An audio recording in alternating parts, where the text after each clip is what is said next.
Hi, you're listening to The Sociology Show, a podcast about absolutely anything to do with the wonderful world of sociology. Whether you're a teacher, a lecturer, a student, or just taking a passing interest, this podcast will look at a range of issues from social class, ethnicity, gender, sexuality, religion, crime, education, and anything else that sociology has to offer. My name is Matthew Wilkin, and each episode I will speak to someone working in the field of sociology and let them explain all about their own interests, their research, and their experiences. So, put your earphones in, turn the volume up, and let's be sociology geeks together, eh? Hello and welcome to The Sociology Show. The Sociology Show podcast is brought to you in association with Tutor2U Sociology, the exam performance specialist for A-level and GCSE sociology students and teachers. And so you can visit their website, which is at tutor2u.net/sociology. And once you're on there, you can pick up revision guides, revision videos, flashcards, and everything else that you need for your A-level or GCSE sociology studies. And so on to this episode. And my guest for this episode is Professor Nicola Ingram. Nicola, thank you very much for joining me. Thank you for having me. How are you? I'm good. How are you? Yeah, very good. Thank you. Very good. Thanks. I always ask people to start by saying a little bit about who you are and what you do, just so the listeners, I'm sure some of them are already aware, but just in case they're not. Okay, so I'm Nicola Ingram and I am a Professor of Sociology of Education at Manchester Metropolitan University. And before I was in academia, I was a school teacher and I was a secondary school art teacher. And that was in Belfast, wasn't it? It was in Belfast. Yeah. And then when did you come over to England? I came to England in 2010 to work on the Pair Peers project at Bristol University. And I was finishing my PhD at the time. Right, and you've moved around a little bit in England, haven't you? I know you're in Manchester at the moment. You've been working at other universities as well? Yes, I like to travel. I've been at the University of Bath and I've been at Lancaster University and Sheffield Hallam, and I moved to Manchester Metropolitan during lockdown. So I haven't actually been on campus and I haven't actually met my colleagues face to face. Oh dear, that's a true state of where we are at the moment, isn't it? And I was interested, you're an art teacher. Did you actually do sociology yourself at degree or were you in the art world? No, I'm an accidental sociologist. Okay. I went to art college. I did an art degree. I was a teacher for a number of years in secondary schools. And that's really, I suppose, where my sociological imagination got fired up. I was working in two different schools in Belfast. They were both in the same kind of area of Belfast, and they both had pupils from the same neighbourhoods. But one was a grammar school and one was a secondary school. And they were both all boys' schools. And so you had these young men from the same neighbourhoods with very, very different experiences of education and different prospects, all within the one education system. So that kind of really got me thinking. So that kind of sparked your interest in social class. And I know you're interested in gender as well, obviously, within education. Yeah, it didn't, I wouldn't say it sparked my interest in social class because I already had that interest. It just kind of illuminated it a little bit, I guess. The other thing about the two schools is that my family had attended the school. So my dad had attended the secondary school and my brother had attended the grammar school. And also I was from that neighbourhood and I had experiences as a working class person in that system, and so all of that was going on, and it was just a kind of moment where it all came together. And I went back to college, went back to university to do a master's at Queen's University, and I just couldn't stop. I couldn't stop reading, and couldn't stop thinking, and I just got really bitten by the research bug. And I know once you started that reading, I know one theorist who definitely influenced you in terms of Pierre Bourdieu, but who else were you kind of reading? Who really inspired you at the time? I couldn't stop reading Diane Ray's work, of Yeah. course, and Bev Skeggs. And I found a book, Class Matters, and it's working class women's perspectives on social class. And that book just really spoke to me. And it was just really nice to find ways of thinking about and just people putting words to thoughts that were sort of floating around somewhere in my head that I couldn't really articulate. And that book just really helped me to frame some of my thinking around class and my own experiences and around what I was trying to explore in my PhD research at the time. Should we go on to that then? Should we go on to your own research? For perhaps those that don't know a huge amount about you, what are your kind of main areas of research, if you like? Well, as I said, I'm a sociologist of education, so my research is generally around education, but more lately it's been around that transition from education to work. It's underpinned by issues of inequality, and I'm interested. I started off with an interest in social class because that was my lived experience, and so that brought me into the world of sociology and social inequalities. And I became increasingly interested in gender as well, and intersectionality. And in a book that I'm currently working on with other people, I've been trying to think more broadly about issues of intersectionality, of race, ethnicity, class, and gender. And my work, I suppose, spans the education system. I'm interested in all of these issues, not just at one particular level within the education system. I'm interested in how inequalities play out and work through in all aspects of education, right from primary school through higher education, further education, and actually into the workplace. And one of the questions I often get, this is a real common question from A-level students, by the way. They would say, what type of sociologist is Ingram?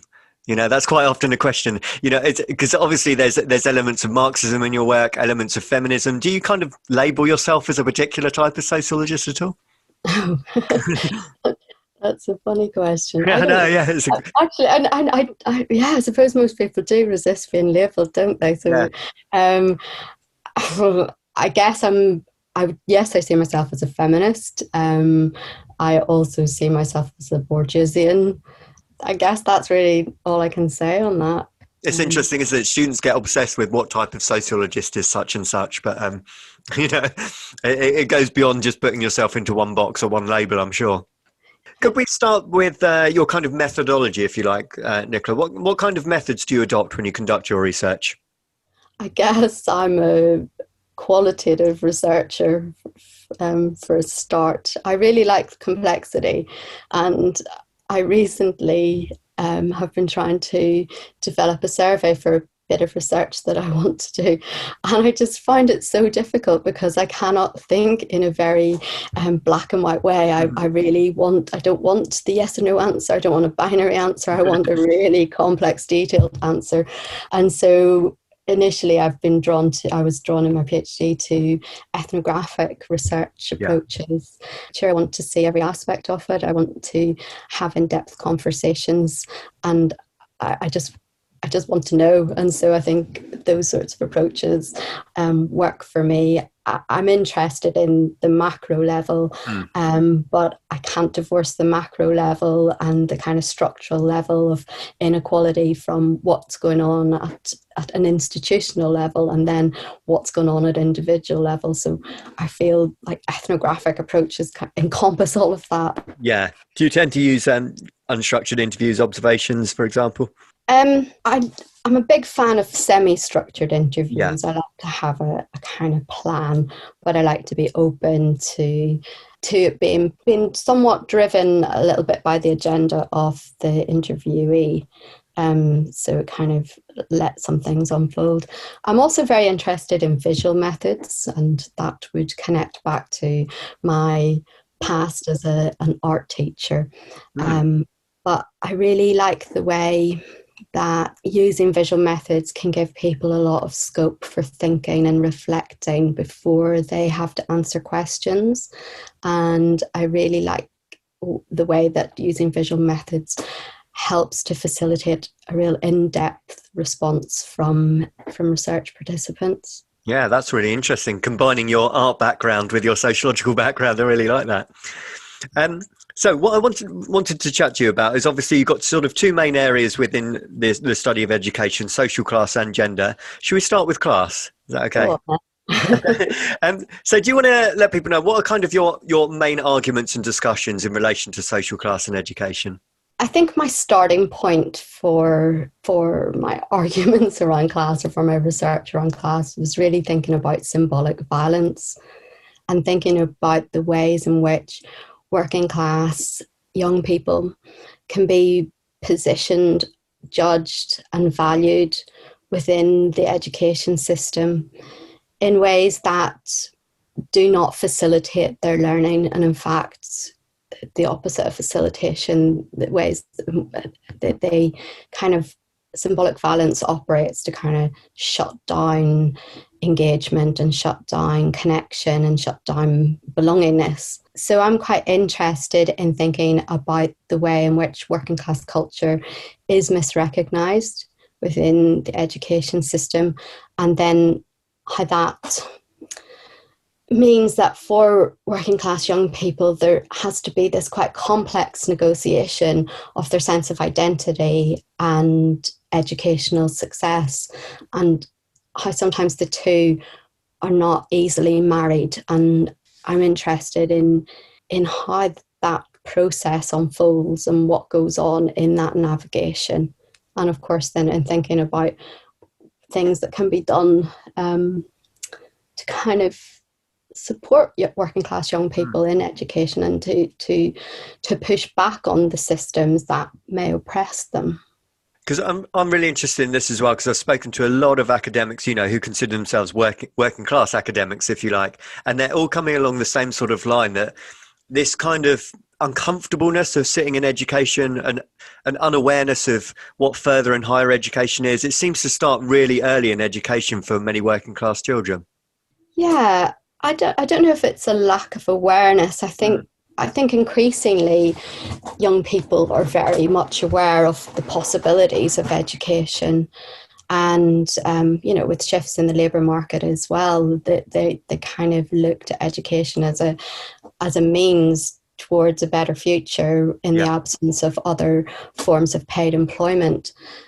In my study of working class teenage boys in Belfast, I was really looking at working class success. So my sample within that were boys who were on track for being, on track for success in their GCSE exams.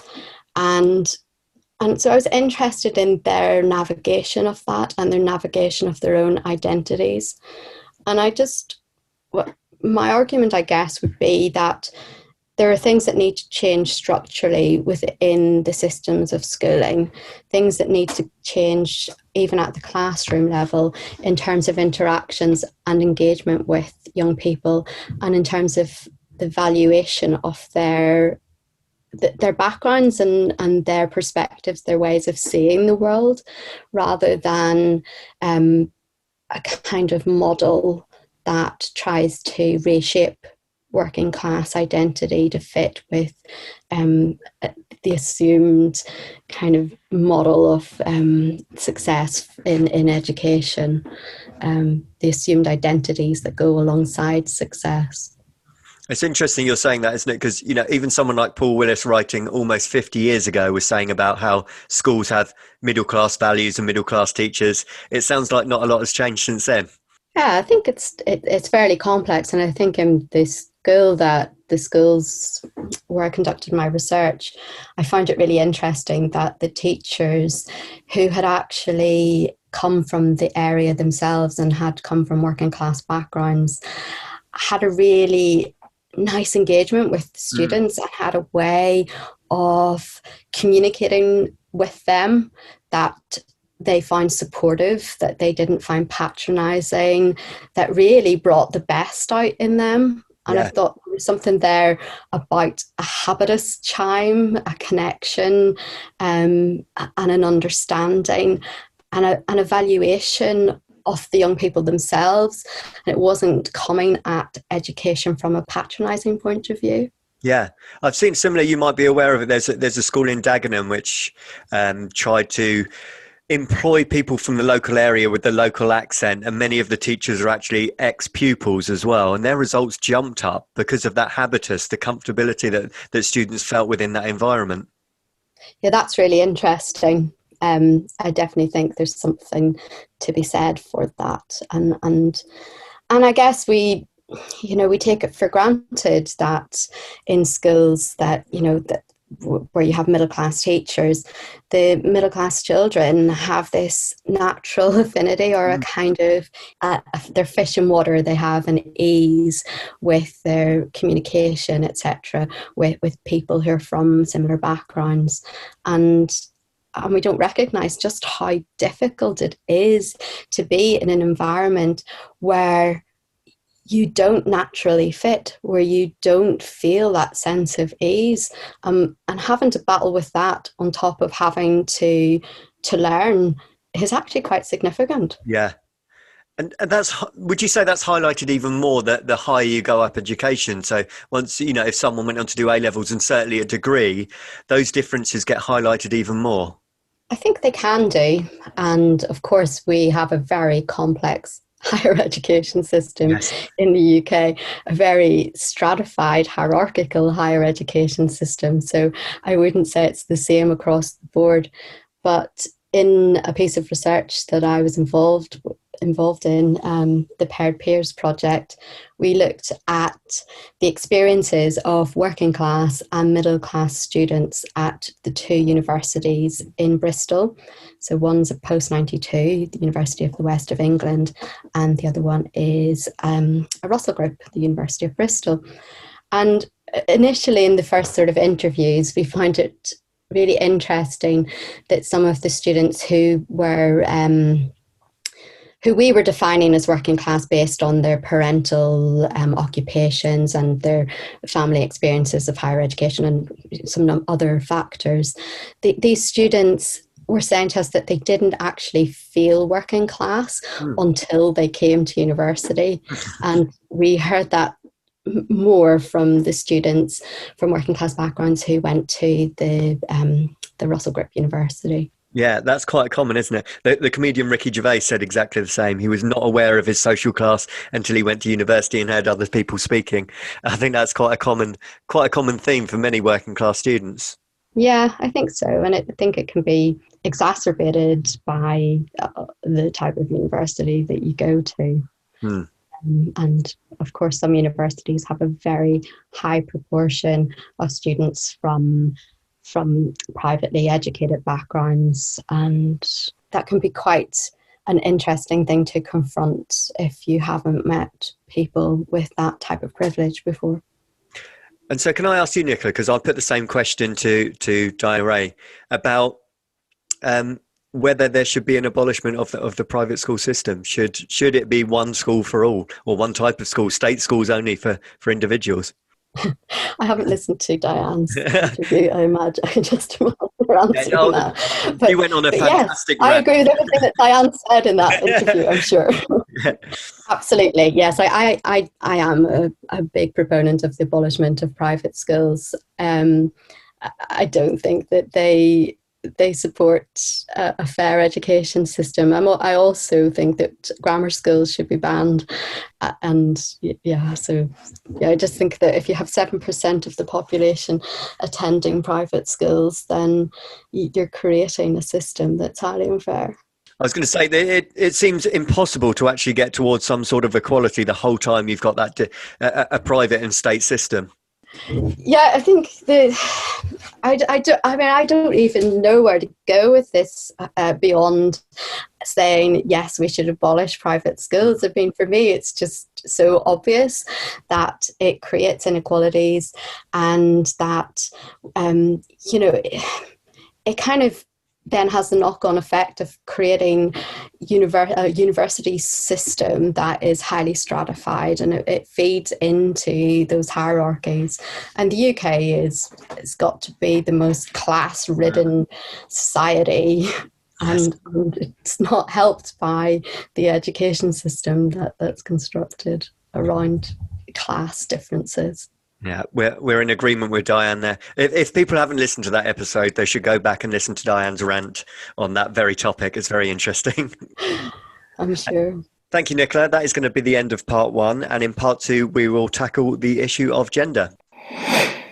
The Sociology Show podcast relies on the kind contributions of sponsorship and donations. If you enjoy the show, then you can help with the hosting costs by donating as little as £5 on the GoFundMe page. Simply visit uk.gofundme.com and search for The Sociology Show. If you can donate, then you will be sent a Sociology Show pen as a small thank you for your continued support of the show. Hello and welcome back to part 2 of the Sociology Show, where my guest is Professor Nicola Ingram. In part 1, we talked about her research on social class, and in this part I wanted to talk a little bit more about your research on gender in education, Nicola. Do you want to tell us a little bit more about that? Yeah, I guess I should say from the start that actually I can't really separate my work on class and my work on gender. I see them both as being the same thing. One is implicated in the other, and I think in an intersectional way. And so my work, for example, on working class teenage boys in Belfast was about class, but it was also about gender. So it wasn't just about class in schools in Belfast. It was about being working class, but being a working class boy, and what that means. What is working class masculinity in a city like Belfast, with its whole history of the Troubles and its particular brand of masculinity that has developed over years through access to work and particular types of manufacturing and particular types of labouring, etc. And what kind of masculinity do you refer to there? Obviously, lots of sociologists refer to a type of masculinity. Do you use any sort of language around that? I mean, I have worked with Connell's concept of hegemonic masculinity, and I think that if you're being true to Connell's work, you need to really think about masculinity as being context specific, and a form of masculinity, a hegemonic form of masculinity, as being context specific. Oh. The neighbourhood where my boys lived, who were part of the study, was a very working class neighbourhood in Belfast that was very much had grown up against a lot of adversity during the Troubles, and so there would have been quite a bit of unemployment. It was a Catholic community. These men would have been locked out of the main industries because they, because of discriminatory practices. And so it was a very hard form of masculinity that developed over the years, and these boys were born post ceasefire and were living through a kind of new era, but things hadn't really moved on a terrible amount in terms of masculinity, and so they were grappling with these ideas about education as being the kind of answer to developing forms of work that were going to lead to a better future, but that didn't really align well with their the masculinity that was prevalent or hegemonic, I guess, within their neighbourhoods. And so there was this real habitus tug, I've called it, in terms of trying to work their way in the world, work out where they stood and where they were in the world and how they wanted to be, and how that worked alongside their families and their communities. And it was just a really complex process for them. Because I was interested where those pressures are coming from. Is it from fathers in particular? Is it from friendship groups? Where is that pressure to meet the kind of hegemonic role? I don't think it's necessarily a point or a person or an event. I think it's just in the fabric of everyday living, and so it becomes hard to kind of do the separation work that might be necessary in order to think in a different way, to think outside of the structures that inform your ways of being. And so was there any kind of negativity, if the boys wanted to go into further and higher education, was there any kind of criticism that might be kind of like a feminine route out, if you like? Not in my study. Their high aspirations were very much supported by the school and very much supported by their families. Yeah. I really would push back against any discourses around working class, lack of aspiration. Yeah. I don't think that working class families are suffering from that lack. I think there are other structural things going on that can become barriers to educational success. Yeah, what would you say those main barriers or hurdles are, Nicola? So I think it's really hard to pinpoint barriers to success. I think that it's never just one thing, or it's never an obvious thing. And if we really were able to pinpoint those things, then we wouldn't be dealing with decades and decades of working class difficulties with the education system. I think one of the main things for me, and I've already mentioned it, is really about the valuing of working class culture. And I think creating environments where working class young people can feel like themselves. I think that I know it just sounds like a really small thing, but I think it's a really, really significant thing.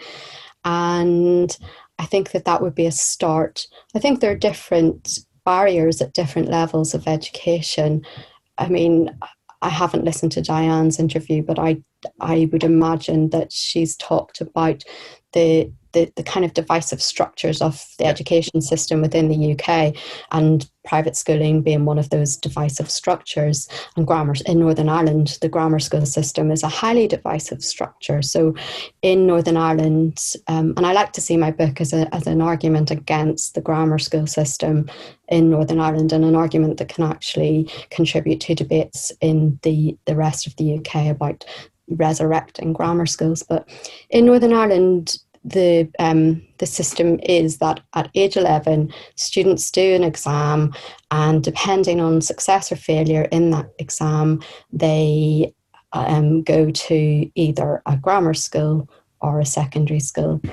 Now, in practice, what that means is that most middle-class people go to a grammar school. Yes. And most working class people go to a secondary school. And then the system is supposedly meritocratic, and so it accepts a few good apples from the working classes and pulls them along into the grammar system and can help promote social mobility. And I just cannot believe that system exists. It's incredible. It is a class system of education, and no one is doing anything about it, which is just outrageous. That's the system that was in England in the 40s, isn't it? The tripartite system, the 11 plus exam. I think it was Butler Education Act 1944. It was introduced, but it's amazing that still goes on in Northern Ireland today. It does. So not only is Northern Ireland divided by the Catholic Protestant divide, it's got its class divide within the education system. And schools tend to be quite a lot of schools are actually divided by gender. Yes. So girls' schools and boys' schools. So I'm going to ask you a question that I put to Diane as well. But you've already mentioned that the UK in particular is probably classist than nearly anywhere, okay, particularly within education. If it were up to you, Nicola, what needs to change? Bar the obvious, the scrapping of private schools, what needs to change significantly to get some form of social class equality within the education system? Well, If you didn't have such a hierarchical system of higher education, then there wouldn't be a need for such a divided system at the lower levels.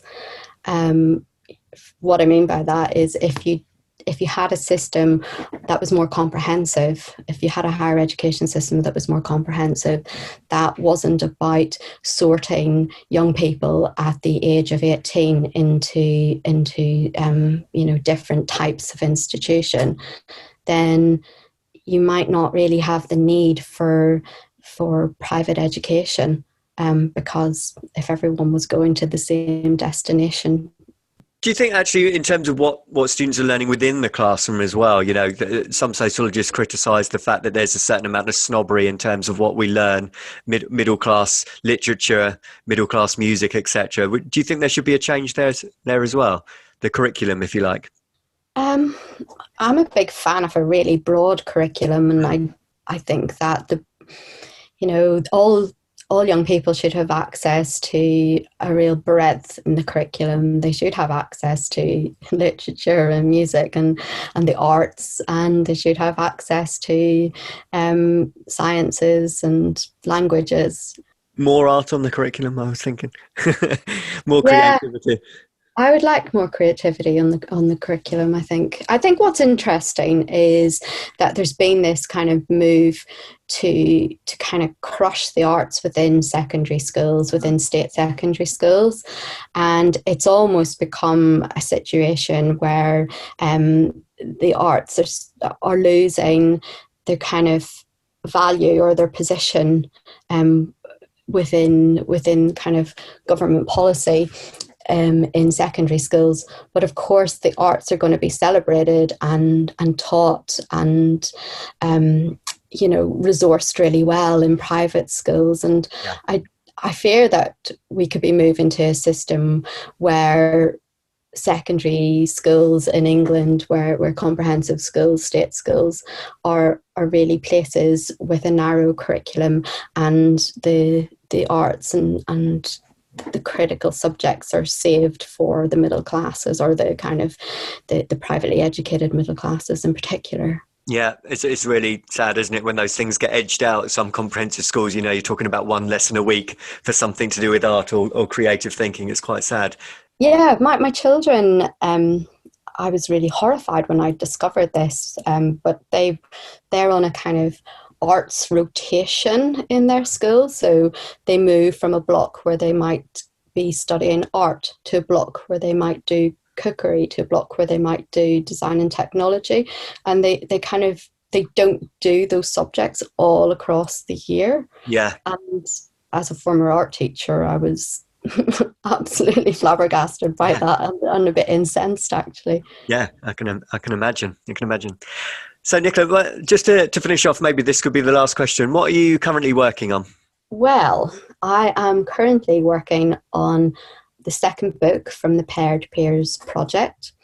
And the Paired Peers project, I don't know if I didn't talk too much about it, but it was a project that tracked students from their first day at university right through to graduation. And then the second phase of the project tracked these very same people through their first 4 years post-graduation. So this book that we are working on is based on the second phase of the project, and it's looking at the transitions from higher education into the labour market. Excellent, thank you. And when's that due to be published, that one? When I've finished. Good answer. No, I think I'm really hoping sometime later this year. Brilliant. Excellent. Thank you, Nicola. And finally, if people want to find out more about your work, how can they get in touch? Where can they read more about you? Well, if people want to get in touch with me, they can email me, and I'm also on Twitter. And yeah, I'd be happy to answer any questions anyone has. Brilliant. Thank you so much for your time today, Nicola. I really, really appreciate it. No problem.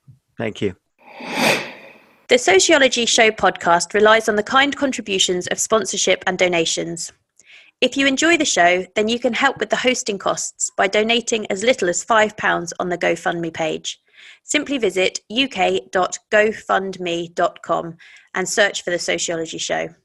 If you can donate, then you will be sent a Sociology Show pen as a small thank you for your continued support of the show.